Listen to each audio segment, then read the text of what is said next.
नमस्कार, कैसे हैं आप सब। आशा करती हूँ आप सब खुश और खुशहाल होंगे।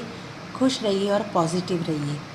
आज हम रसोई नगरी में बनाने वाले हैं एक सात्विक टिक्की। नवरात्रों की वजह से इस तरह की टिक्की बनाई जाती है, कई तरह से ये बनती है।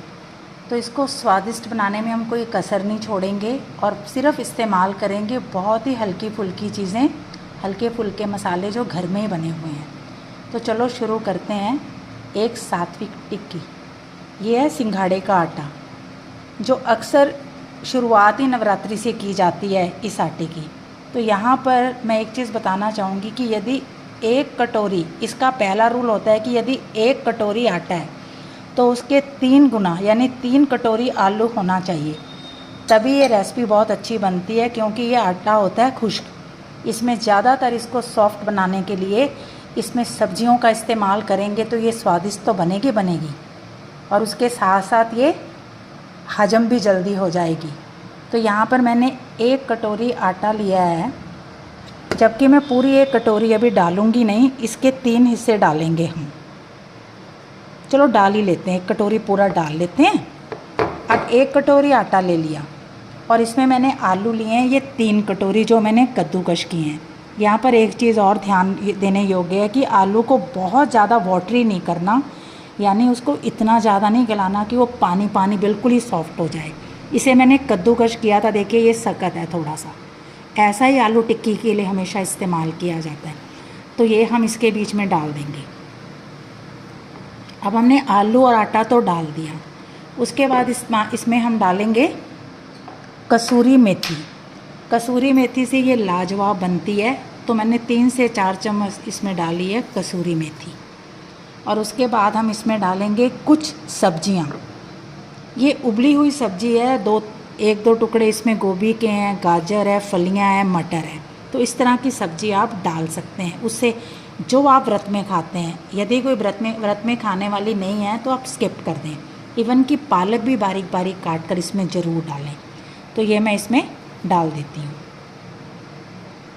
टिक्की बन रही है तो ये सब्जियां इसमें अच्छी तरह हम हाथ से मिक्स कर देंगे। अब आती है नमक की बारी।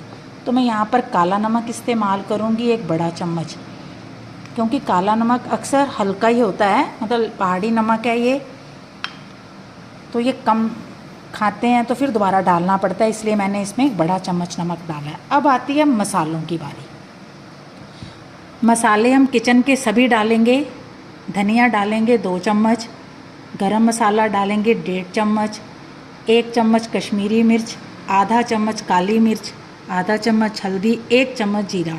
ये सब चीज़ें ज़रूर डालनी है और 1 चुटकी हींग भी डाल सकते हैं। मैं उसे इसलिए स्किप कर रही हूँ कि वो घर में नहीं है।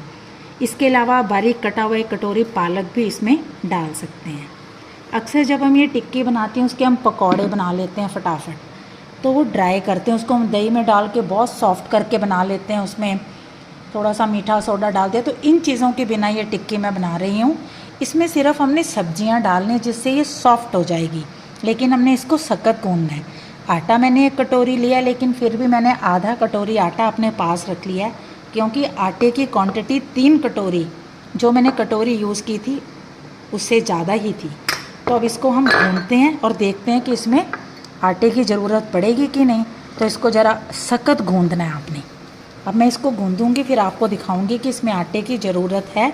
इसको आपने अच्छी तरह से ऐसे मिक्स करना है, पूरा मिक्स करके इसको आप ज़रा गूंद लें। उसके बाद मैं आपको दिखाती हूँ। ये देखिए अभी मैं आटे को गूंद रही हूँ, देखो कितना सख्त है, इस पर जोर लग रहा है। इसी तरह आपने इसको गूंदना है। आटे गूंदने का भी एक तरीका होता है और हर आटा अलग अलग तरीके से गूंदा जाता है। जैसे मट्ठियों का अलग, रोटी के लिए अलग, पूरी के लिए अलग, भटूरे के लिए अलग। ये देखिए अब हम देखते हैं कि इसमें और आटे की ज़रूरत तो नहीं है, क्योंकि ये थाली बिल्कुल साफ़ कर देता है ये आटा। अब हमने इसमें इसको अच्छी तरह से गूंद लिया है। ये देखिए कहीं पर भी आटा आपको गीला दिख रहा है, गीला नहीं होना चाहिए आटा। ही गीला होगा तो टिक्की अच्छी नहीं बनेगी। अब इसमें पानी की बिल्कुल ज़रूरत नहीं पड़ी, पानी मैंने रखा था उसे मैं एक तरफ रख देती हूँ। अब हम सिर्फ 1 चुटकी आटा और डालते हैं ताकि ये बिल्कुल सूख सा जाए। ज़्यादा नहीं डालना, एक चुटकी का मतलब था 1 चम्मच। फिर इसको मिक्स कर लेते हैं और इसको बनाने की अभी तैयारी करते हैं। तो अभी मैं आपको दिखाती हूँ इसको कैसे बनाएं। आटा तैयार हो गया है, अब हम इसको बनाते हैं। बनाने से पहले मैंने यहाँ पे प्लेट में अच्छी तरह से आटे को ऑयल को थोड़ा लगा दिया है ताकि ये चिपके ना, और बाकी थोड़ा सा ऑयल हम हाथ में भी लगाएंगे। तो अब इसको कैसे बनाना है, इसको बहुत पतला नहीं बनाना आपने।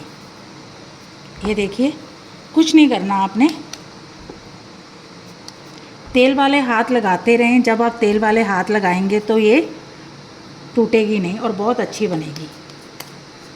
ये देखिए, इस तरह आप मीडियम बड़ी भी बना सकते हैं। अच्छी तरह से ऐसे दबाकर, जब आपने आटा से ही बनाया हुआ होगा तो सवाल ही नहीं पैदा होता कि ये टूटे। इस तरह आप ये देखिए टिक्की को यहाँ रखते जाएं और थोड़ा सा ऑयल दोनों तरफ ज़रूर लगा दें, क्योंकि ये टिक्कियाँ जल्दी बनने लग जाती हैं। यदि आप इनको हाथ से बनाते हो तो फटाफट बनती हैं ये देखिए, इतनी बड़ी हम बनाएंगे।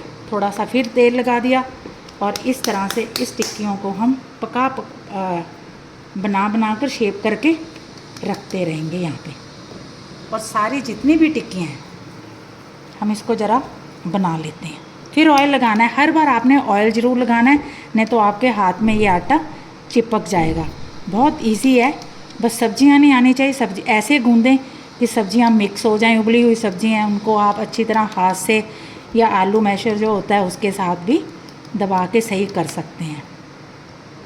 तो ये देखिए, मैंने टिक्कियाँ बना दी और कुछ मैं बना रही हूँ। बहुत पतली बनाने की कोई ज़रूरत नहीं है, फिर ऑयल लगा लो जब ज़रूरत हो। और इस तरह से आप सारी टिक्कियों को बना लीजिए। अभी मैं इनको 4 टिक्कियाँ फ्राई करती हूँ। ये देखिए, इस तरह आप टिक्की को यदि रखेंगे तो कभी भी ये चिपकेगी नहीं। फिर जब आपने डालनी है थोड़ी हल्की सी हाथ से शेप दीजिए और इसको फ्राई करने रखिए। चलो इसको लेके चलते हैं फ्राई करने के लिए। कैसे फ्राई करना है, कितना करना है, वो मैं आपको बताती हूँ। यहाँ पे मैंने देखिए सरसों का तेल रखा है, सरसों के तेल में ही इसको पकाना है। इसको मैं बंद कर देती हूँ क्योंकि काफ़ी देर से मैंने सरसों का तेल बिल्कुल स्लो आंच में रखा था। इसको 2 मिनट के लिए हम बंद कर देते हैं और बंद ही उसमें हम इसको डालते हैं। आराम से डालें, आप जल्दबाजी मत करें, आहिस्ता आहिस्ता डालें। एक टिक्की डालने के बाद 1 सेकंड रुकें फिर डालें। यदि आप आराम से डालेंगे तो कभी भी आपका हाथ नहीं जलेगा। अब इसमें सिर्फ 3 टिक्कियाँ आ रही हैं, चौथी नहीं डालनी। यदि तो आपका पैन चपटा है, जिसमें जैसे जलेबी बनाने वाला होता है, तो उसमें तो 7-8 आ जाती हैं, इसमें 3 ही आ रही हैं। तो हम सबसे पहले 3 टिक्कियों को प्रिपेयर करेंगे और बाकी बचे हुए आटे की टिक्की डाल देंगे। अब मैं आपको दिखाऊंगी कि ये टिक्की कितनी फ्राई करनी है। देखिए टिक्की बन रही है। मैं आपको बनते हुए इसलिए दिखा रही हूँ कि इसको बहुत ही तेज़ आंच में नहीं बनाना। इसकी जो फ्लेम है इतनी होनी चाहिए, मीडियम से भी कम होनी चाहिए, क्योंकि इसके बीच में सब्जियाँ आटा है। तो इसको बनने में कम से कम 5 मिनट तो लगेंगे ही। और सावधानी आपने पूरी रखनी है कि कोई बच्चा तो नहीं आपके पास खड़ा। अब ये एक ही तरफ से पकी है, ये देखिए। इसको हम पलटा देते हैं और इसको आप बिल्कुल जलाएं, ज़्यादा नहीं, मतलब इतना पकाएं कि अच्छी तरह से तलकर रोस्ट हो जाए। और सबसे बड़ी इस आटे की टिक्की का ये मतलब गुण है कि ये एब्जॉर्ब नहीं करती ऑयल को। जितना तलने में लगेगा बाकी ये सारे ऑयल को छोड़ देगी। तो इसको अभी हम 2-3 मिनट और पकने देते हैं, फिर इसका मैं आपको फाइनल स्टेप दिखाऊंगी। और यहाँ पर मैंने 5 टिक्कियाँ और तैयार की हैं। इनको कैसे डाला जाता है, जब ऐसे रखी हुई हों तो शेप अप एक बार ज़रूर कर दें। तो पहले इन टिक्कियों को बनने देते हैं, फिर इसमें और एडिंग करेंगे। चलो ठीक 5 मिनट लगे हैं इसे मीडियम टू स्लो। मैंने इसको 1-2 बार पलटाया था पकाते हुए, तो ये बनकर तैयार हो गई है। काफ़ी कुर्रम बन गई है, फूल गई है। देखो जब ये फूल जाती है इट मीन ये बनकर तैयार है। सभी टिक्कियों को हम निकाल लेते हैं। देखिए यदि तो आप तेज़ बनाएंगे तो ये जल जाएगी, आपने जलानी नहीं है इसको।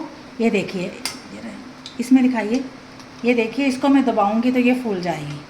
इसका मतलब ये निशानी है कि ये बनकर तैयार हो गई है। अभी देखो मैंने इसको निकाला, निचोड़ा नहीं, सारा ऑयल इसने एब्जॉर्ब कर लिया है। इसको हम यहाँ पर एक प्लेट में निकाल देते हैं। और उसके बाद आती है दूसरी टिक्कियों की बारी। तो ये देखिए टिक्की ऑयली हो गई है। इसको आप थोड़ा सा हल्का सा शेप दें, शेप ज़रूर दें, ऐसे ना डाल दें, ऐसे करके शेप दें और आराम से नज़दीक जाते हुए इसको आप छोड़ दें। और फिर इसमें 3 ही टिक्की आएंगी क्योंकि ये बड़े साइज़ की टिक्की है। सबसे पहले मैंने तेल को गरम कर लिया था और उसके बाद स्लो कर लिया था। उसका ये फ़ायदा होता है कि टिक्की बनाने में आसानी होती है। आप आलू की टिक्की बनाएं, कोई भी टिक्की बनाएं तो उसका यही प्रोसेस रखें। ये देखिए अभी आहिस्ता आहिस्ता अपने आप फ्राई होंगी। जहाँ भी आप ऑयल का काम करें, बच्चों को ना मतलब पास रखें और ना पानी आसपास होना चाहिए, नहीं तो आपको उसका नुकसान हो सकता है। तो ये भी हम पकने देते हैं। आपको अब पता लग गया कि इस टिक्की को कैसे टेस्टी बनाना है और कैसे व्रतों में तो आप एंजॉय कर सकते हैं। तो फिर आती हूँ एक नई रेसिपी के साथ, तब तक आप इस टिक्की को एंजॉय करें। ये देखिए अब पूरी तरह से बन गई, काफ़ी गर्म थी, ठंडे होने पर ये और खस्ता हो जाएगी। तो फिर मिलते हैं एक नई रेसिपी के साथ। Thanks for watching.